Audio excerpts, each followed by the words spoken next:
Okay, my friends, we will go on to the um, class.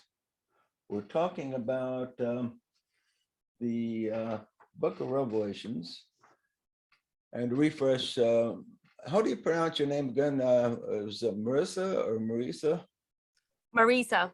Marisa. Okay, I'll try to remember that. Okay. The book of Revelations is entirely different than people expect. People think it's about the end of the world, and it's not about the end of the world at all. The predictions in there are not going to happen the way people, literally the way a lot of people are expecting. What it's about is the progression of the disciple from the time he begins to enter the path to the time he obtains liberation and beyond. And it tells us how to obtain this liberation. And the message to the seven churches are messages to the disciple about how to progress from step 1 to step 7. Step 7 is where he enters into the realization that of what is illusion and what is not, what is real and what is not. So these are 7 stages to get there. The first stage was in Ephesus. That's where he gets permission to break with the authoritative system that has been governing his life for hundreds of lifetimes. He finally breaks, and then he goes a little bit crazy, and then he in the second, in Smyrna, he's told to come, you kind of used your freedom a little bit incorrectly. Now you got to come back on the path. And then he kind of gets on the straight and narrow again. And then in Pergamos, he makes this internal commitment to do good in the world. And then he tries to do good and he keeps screwing up, because he doesn't really have good enough judgment to do good. And a lot of the good that he tries to do, he does more harm than good, but this is just part of his progression. And then in Thyatira, he finally learns to a little bit about what to do to really accomplish good, to have better judgment in this way. And then in Thyatira, he gets a lot of hindrance to the greater works, and he meets his Jezebel. And his Jezebel is like a false prophet that kind of takes him back. He went and left these outward authorities, these idols that took the place of God. He kind of left Orthodox religion, but then in the unorthodox things he encounters, he finds similar problems with this symbolic Jezebel that tries to take him off the path. And this Jezebel manifests in all kinds of different ways. It can even manifest in good things, like, say, the Bible or the Course in Miracles or the writings of Alice A. Bailey. If the disciple just takes it just completely in black and white as an authority, and he accepts what it says literally without checking within to find out what the true meaning may be. Because even the words of Jesus, where it says, if, for instance, if thy eye offend thee, pluck it out. If you take that literally, well, you would do something really stupid. So and this is a trouble, even when the disciple finds things that are inspiring and written by a master, if he doesn't check with the internal God, with the internal source, he can then wind up interpreting it entirely wrong. Now, Marisa is on the Course in Miracles group, which I'm also on. And what's interesting about them is they have a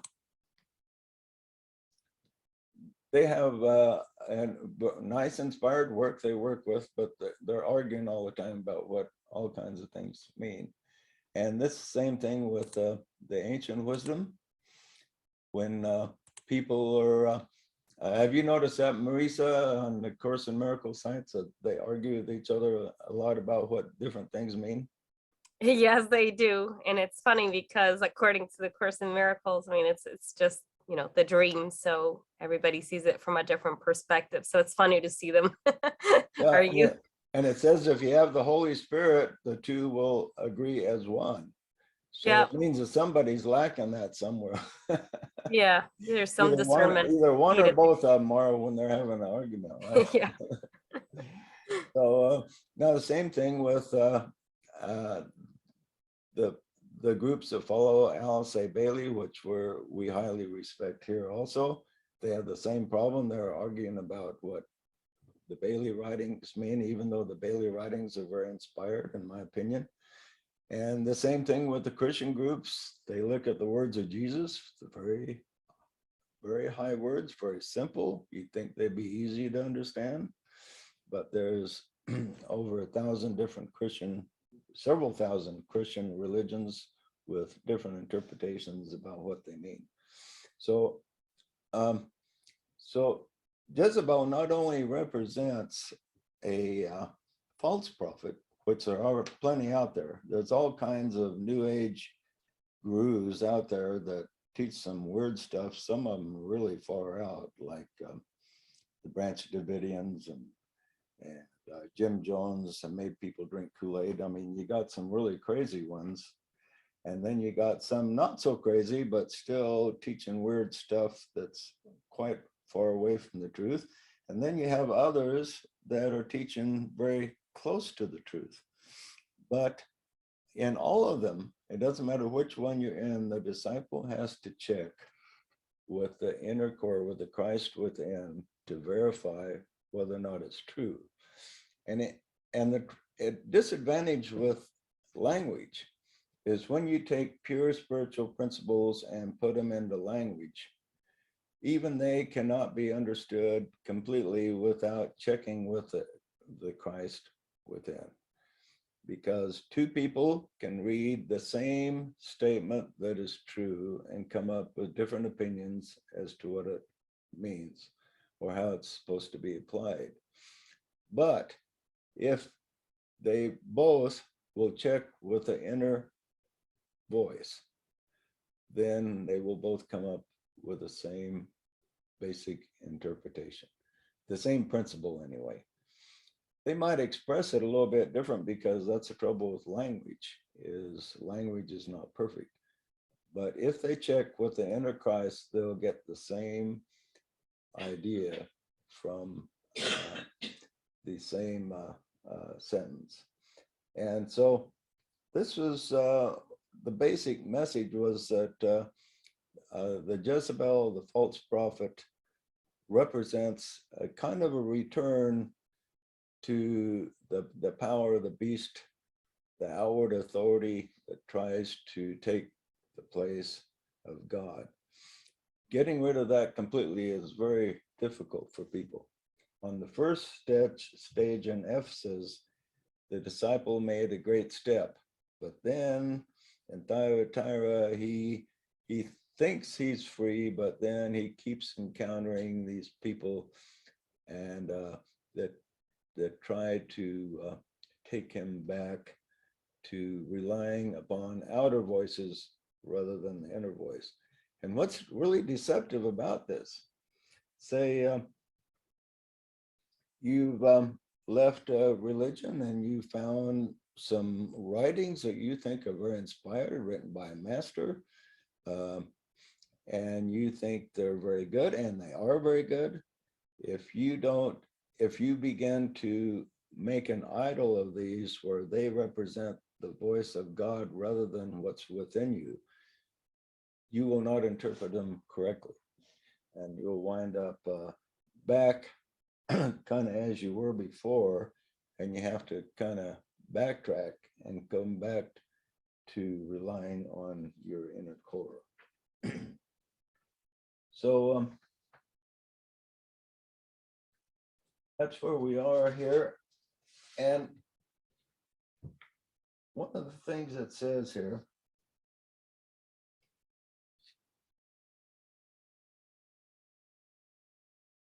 he says, I have a few things against thee.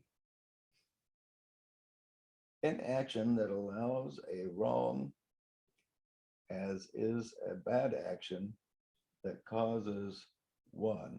He says, you must act. He then takes steps to confront Jezebel and her followers with the truth in harmony with the inner voice. Okay, so what happens here is eventually the disciple begins to wake up a little bit, that say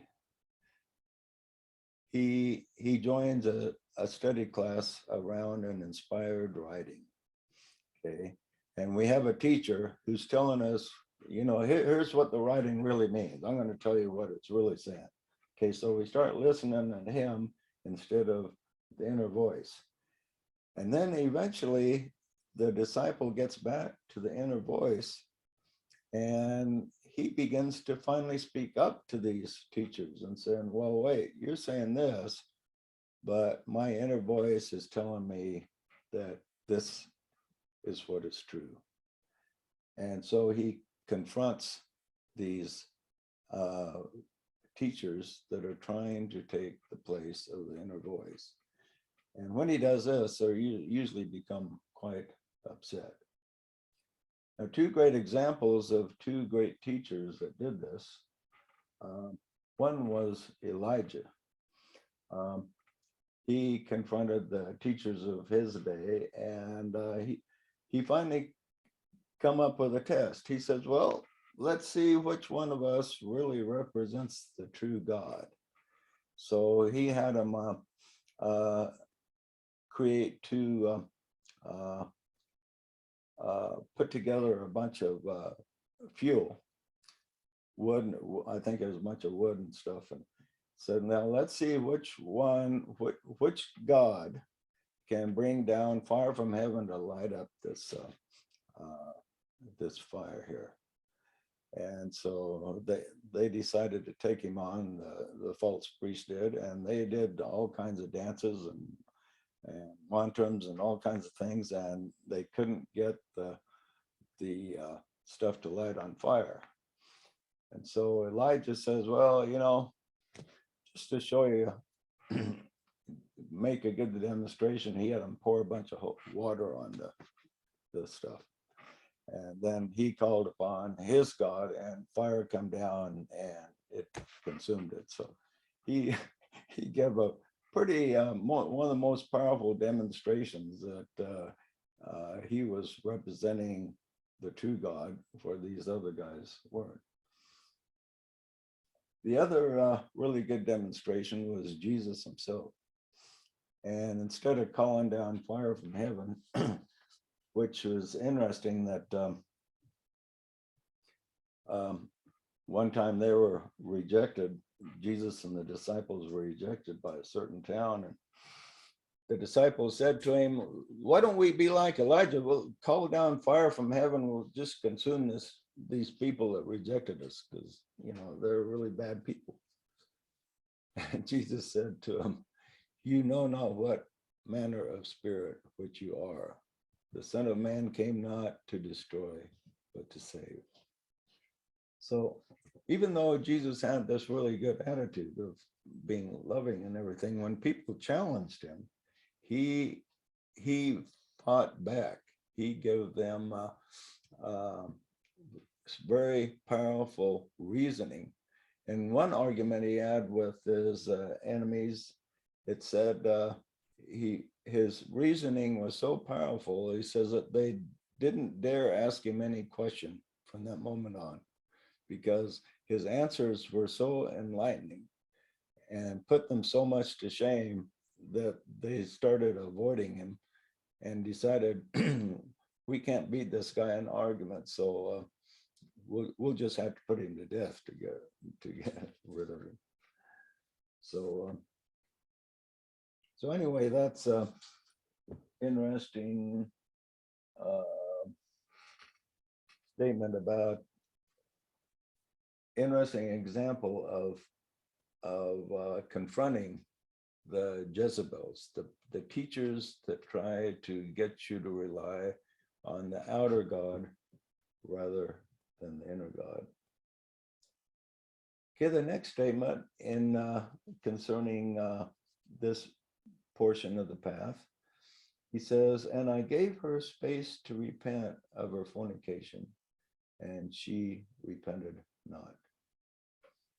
Okay, this is Jezebel. In other words, these false teachers, he gave them space to change their minds, but they didn't. So the truth was presented to the false teachers, but they refused to accept.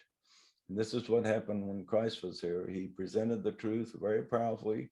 They couldn't out argue him, they couldn't out reason him, and so they started to avoid him instead of thinking, well, maybe we were wrong. He says, behold, I will cast her into a bed, and them that commit adultery with her into great tribulation, except they repent of their deeds. So these outer voices, they always lead to pain and great tribulation until the disciple awakens and repents, or in other words, changes his mind and follows the true voice.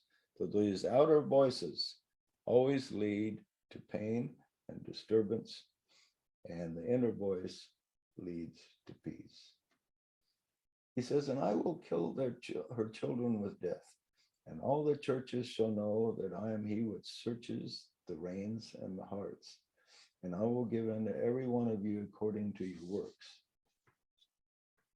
So literally then, death is not an extinction or annihilation, but a separation. Physical death is a separation of the spirit and body, but this is not the only death. There are numerous deaths because there are numerous separations. So we define death as a separation. And there are numerous things to be separated from. The worst death that can happen is for an aspiring disciple to be separated from the inner voice, the inner Christ, the Holy Spirit, so that contact becomes impossible. So this is what the disciple has to be aware of more than anything, is these outer voices. He's always under the temptation to listen to them. And if he's sucked into them and listens to them above the inner voice, it's a form of a spiritual death.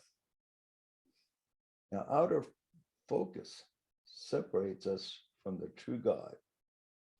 And this is a symbolic being killed with death that it talks about, or they die spiritually because of this separation.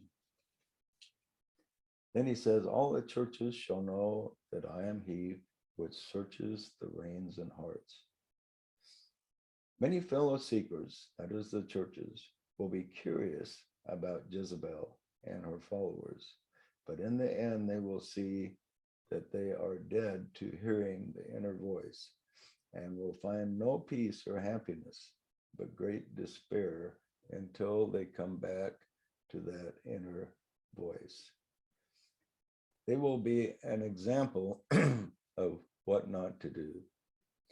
So we have these outer voices telling us the way of peace, and tell us if we listen to them, they will lead us to God, lead us to heaven, or lead us just to whatever. But on the other hand, if you examine their lives, you'll find that they themselves have not found the peace. How about you, Marisa? Have you encountered people that have kind of tried to lead you away from your inner voice? I think throughout all my life. They're easy to Every day. find. They're easy to find, aren't they? Yes. Yes. And sometimes, it can be your family, loved ones, which makes it a little tricky. But yeah, I think over time I've built more discernment. I used to be influenced by them before. Joshua here works for Lucis Trust, that publishes the Bailey books that we highly respect. Are you there, Joshua? Yeah. Do you think some of the people that read the Bailey books are kind of kind of made an idol out of the Bailey books and don't check with the inner voice enough about what's true and what isn't? Yeah, well, I think that's part of it. I think it's also people don't have enough of the initial intuitive connection. And so not having that, then they rely on, and it's not just about the Bailey things, but other things too, outward teachers and books, and don't put enough attention on that God's within them, or, the soul, or what have you. Because, it's sort of an undiscovered country, and that's scary. If you got some book, whether it's the Bible or anything else, then, all sort of mapped out there, and it's more comfortable. Yeah, there's a lot of truth in the Bible and the Bailey books and Course in Miracles. And you find some very astute students have a lot of it just down pat. They have a lot of lines memorized word for word. But then you start talking to them about what you have received from the inner voice, they will argue with you. And but it's interesting how they will stand up for the literal interpretation. Now, this is probably most obvious with religious people, like the fundamentalist religious people. They will memorize passages from the Bible. And I find a lot of these really religious people, they don't have that many memorized. They maybe have like 12, maybe a dozen scriptures memorized word for word, and they use them over and over and ignore most of the rest of the Bible. But there's a handful that have a lot of memorized. But now the same thing with other sacred works is people glom on to literally seeing certain passages as true and focusing on them. And the trouble is, when you focus on just a handful of passages, it's like taking 1,000-piece puzzle and maybe having a dozen pieces, and you can't tell what the picture looks like from just having a dozen pieces. You got to start putting the whole thing together. Now, the good part about the inner Christ sees the whole picture. He's got all the pieces of the puzzle all together. And he can show you what that whole picture is at any moment. So you can get a flash of that whole picture.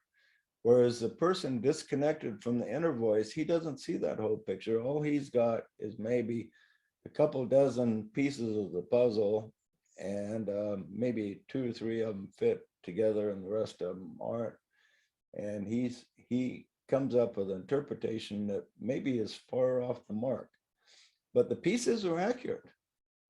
The pieces, that's the funny thing about it. The pieces are pieces of the puzzle, but he's just not seeing the whole picture. The whole picture can only be seen by the Christ within. Okay. Sometimes I say I've got a lot of ingredients, but I'm not yet the stew. Yeah. Yeah. And then he says, and all the churches will know that I am he that searches the reins and hearts. Many fellow seekers, represented by the churches, will be curious about Jezebel and her followers. It is the false prophet and her followers. But in the end, they will see that they are dead to hearing the inner voice, and they'll find no peace or happiness by following these characters. But they will be an example of what not to do. And this is one of the main things the disciple learns at this point, is who not to trust, who not to follow. And in the first stage, he learned to basically break off from mainstream. Now he's got to learn that even though he's away from mainstream, there's still people out there that want him to follow the outer over the inner. I will give unto every one of you according to your works, he says. In other words, Jezebel and her followers will receive according to their works, and the disciple on the path will receive according to his works. And if he stays in the light, if he focuses on the inner Christ, he will then receive more light and truth.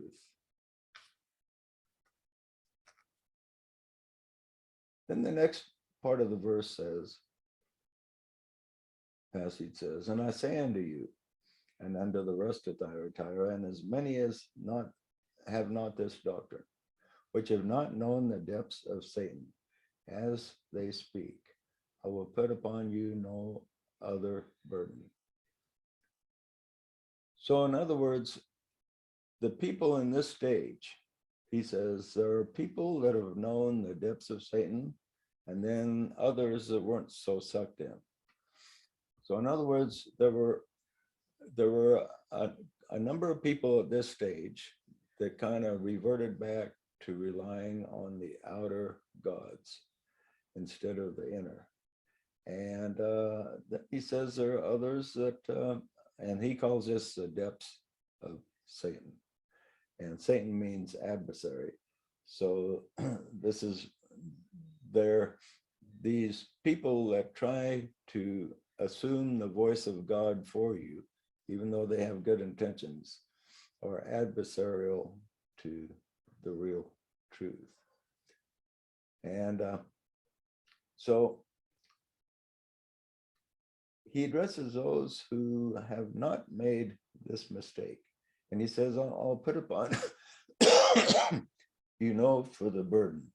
In other words, they will not have to go through corrective lifetimes that were lost by those that took a detour. Those that took a detour from the inner voice maybe had to go through a couple lifetimes to get back on track. But those who didn't take the detour, they will not have the burden of having to go through extra lifetimes. They can continue their progression. But then he tells them, but that which you already have, hold fast until I come. And this is another temptation the disciple has, is he says, hold fast what you have.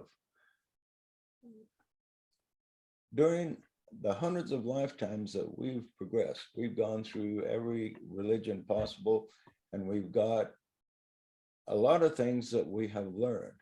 We must keep those good things that we've learned and not discard them.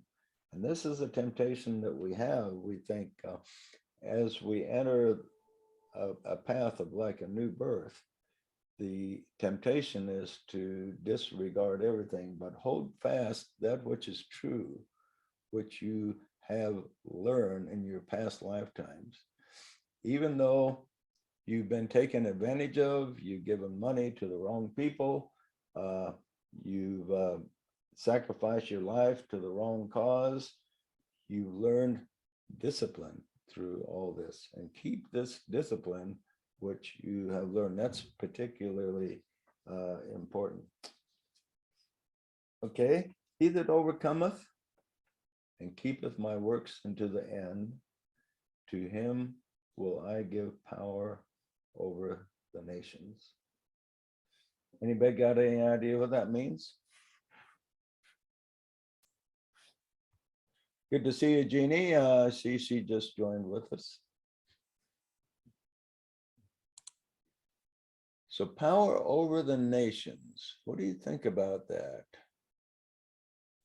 When you create a lasting or an enduring work, and I actually thought about this when I saw that that picture Rick's got up from William Blake.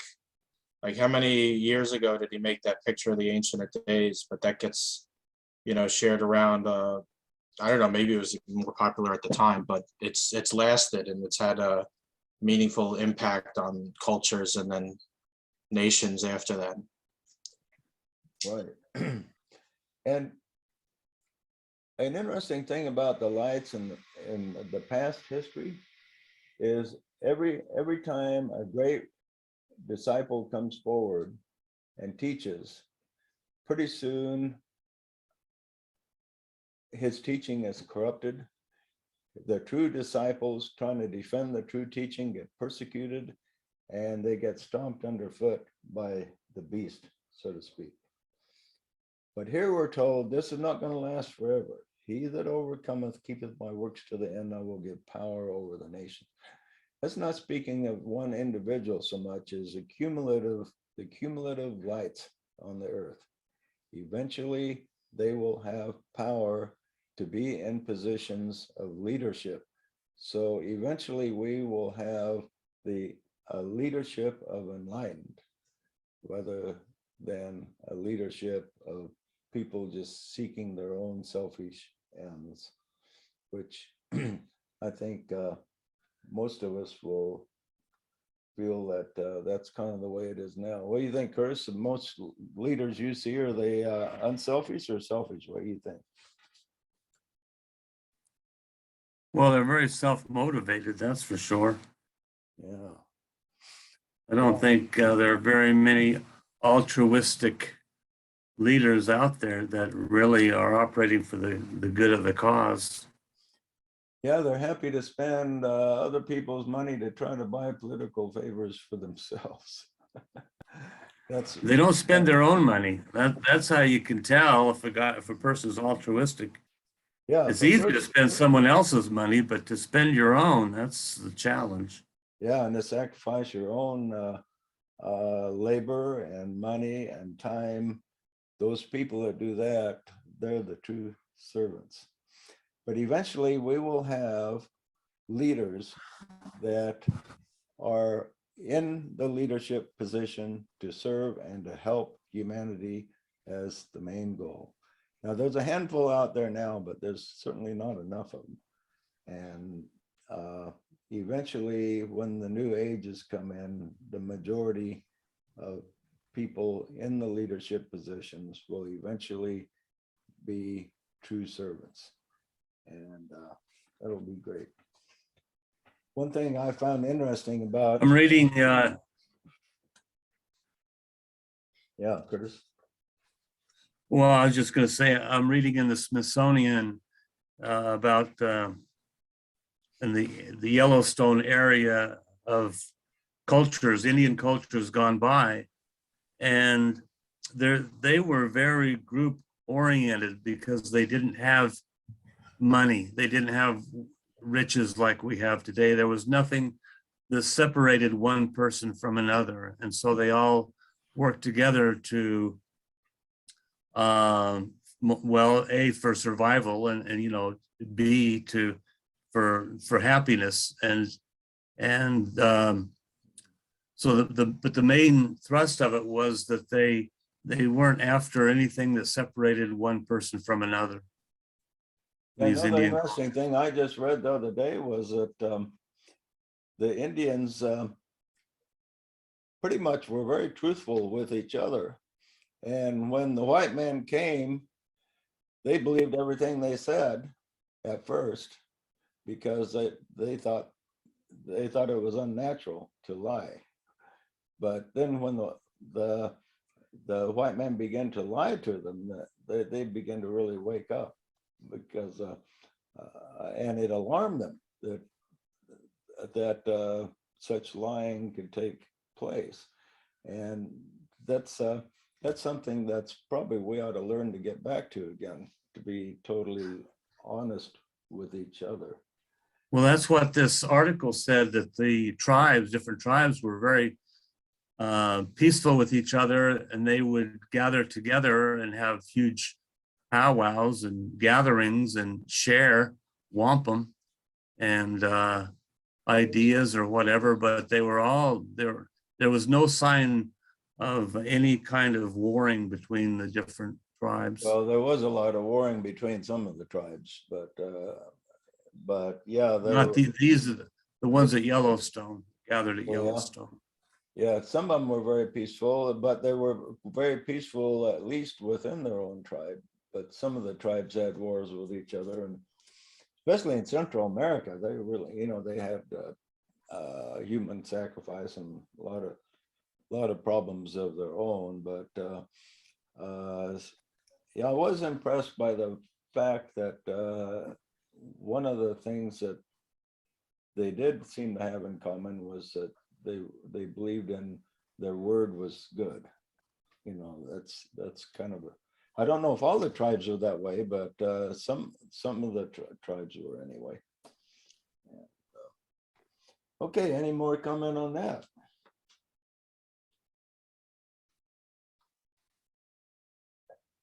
He says, he shall rule them, the Christ shall rule them with a rod of iron. And as the vessels of a potter shall they be broken to shivers, even as I received of my Father. Okay, so we will eventually be ruled by the enlightened, and the enlightened are in touch with the Christ within, and this is how the Christ will rule the nations.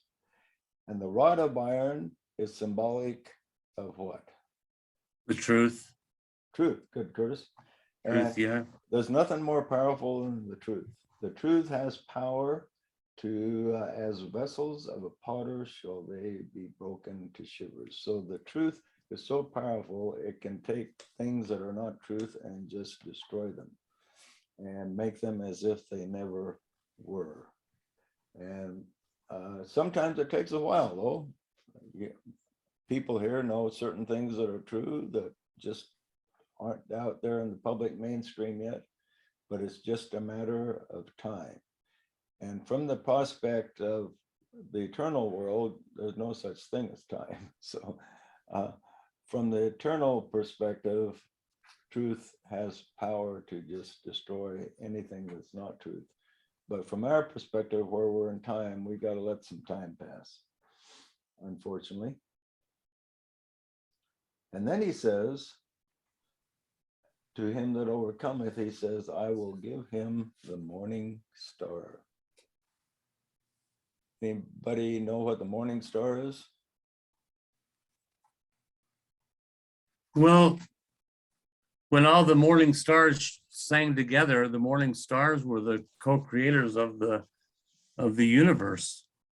Right. And Jesus himself said in the book of Revelation, I am the bright and morning star.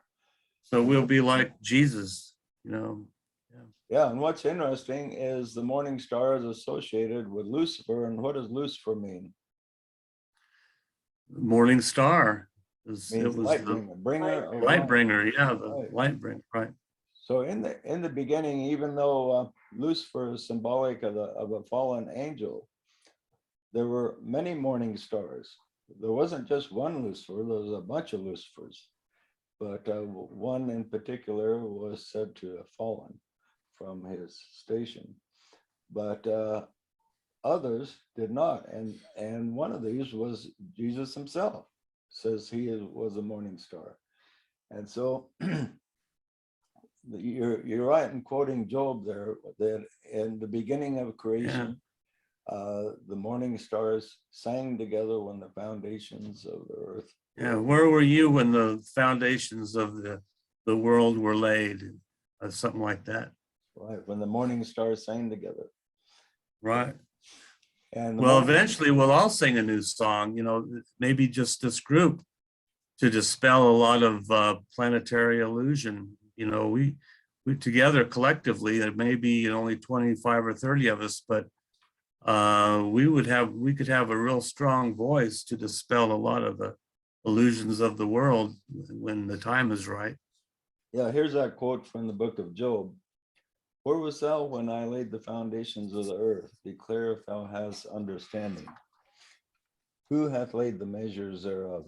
If thou knowest, or who has stretched a line upon it, whereupon all the foundations are fastened? Or who laid the cornerstone thereof, when the morning stars sang together and all the sons of God shouted for joy? So when we laid the foundations of the earth, we were pretty thrilled to be able to come down here and go through everything we're going through. We may regret it now, But we were pretty thrilled about the prospect of coming down here and testing ourselves. Okay, so Venus So it is, says that Jesus was the chief cornerstone. So there's the, again, alluding to Jesus Christ, who is not only the bright and morning star, but the chief cornerstone. and symbolic of the morning star is Venus, because Venus is the first thing beside the moon and the sun that you can see, and the last thing you can see before the daylight comes. And then it's the first thing you can see when the night comes. So it's the brightest orb in the heavens next to the moon and the sun. He that hath an ear, let him hear what the Spirit says to the churches. So we need a constant reminder of the inner voice. And so that's, we finished about Thyatira, which is dominated by ray 1, the ray of will, power, and purpose. Because a person has to tune in to the inner purpose and will of God speaking to you, to be able to triumph over all these outer voices that are trying to take you back to leaning on the God without rather than the God within. Okay, any comments on that before we close up here?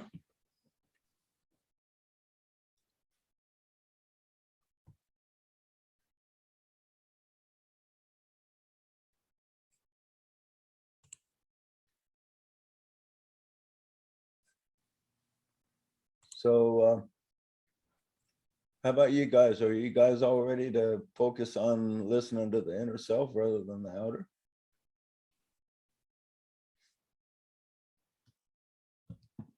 Indeed.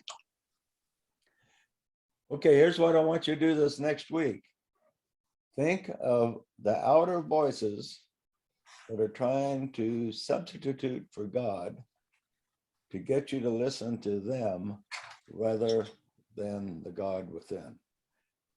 Think of the voices out there that you're listening to this next week that are representing, that are trying to tell you in so many words, I can tell you what God really wants you to know. Okay. See if you encounter any of these Jezebels that's out there. Okay. And also- Anything? Yeah. Also, the voice of our own desires, and our lower self, that sometimes our physical animal self has its own voice, and sometimes it carries us in opposite directions. That's a good point, Ed. Our own desire nature is sometimes our worst enemy, and that takes away from the inner voice also. Good point. Your mind can also be a distraction from the inner voice as well. Right, especially if your mind is trapped in illusion. The illusions can lead you astray. Okay, well, good point. Well, good class today and good vibes, and we will see you next Sunday at 10 a.m. all being well. Stay well and stay healthy and stay in the center of your being. May the force be with you. Thank you. I'm only listening to Ed.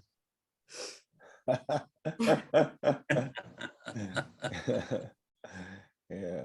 Good class, everybody. Good Yeah, class. Maybe, pay maybe, Pay attention. We're having a test later, so pay attention. yeah, Curtis, Curtis, you do need to listen to your wife a little bit, though. At I listen to her all the time. At least pretend. One Okay. of those outer voices. Yeah, right. See you later.